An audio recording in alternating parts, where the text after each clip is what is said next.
Congratulations on the film. Thank you so much. Have you got sick of all the praise yet, or is it still you're still living in the bubble? No, I'm still purring. It's great.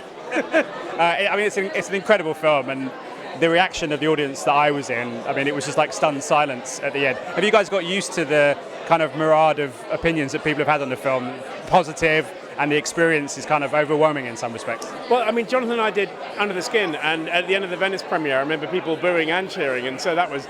But at the end of the Cannes premiere of this film, it just felt like stunned silence throughout the whole film, and I thought, oh, it hasn't gone down very well, you know, and obviously, but you don't know when you're making a film because you make it for yourself, really, don't you?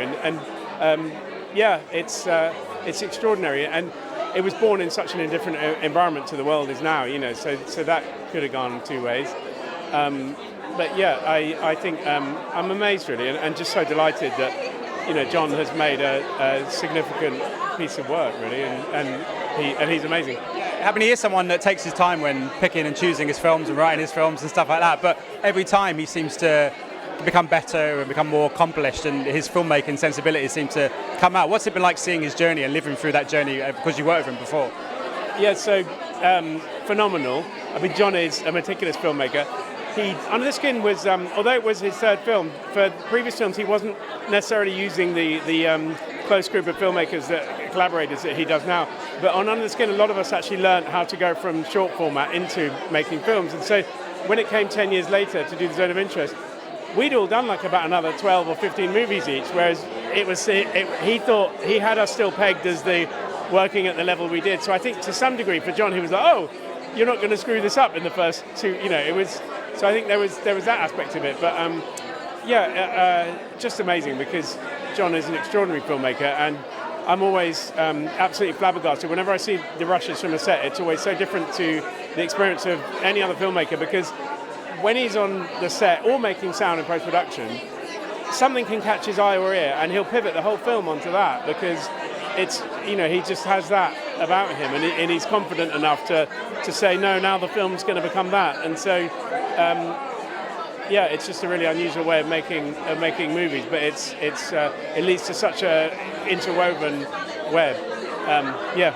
When he pitched you this idea where the unseen was so important and kind of what you don't see was as important as what you do see, for you as a sound designer, how did you? I mean, did you feel this is kind of impossible, or did you actually revel in the challenge that it was presenting? My initial reaction was but yeah, I mean, the responsibility of making the film work with the knowledge of how difficult Under the Skin was, and the duty to respectfully reproduce for the victims and the survivors.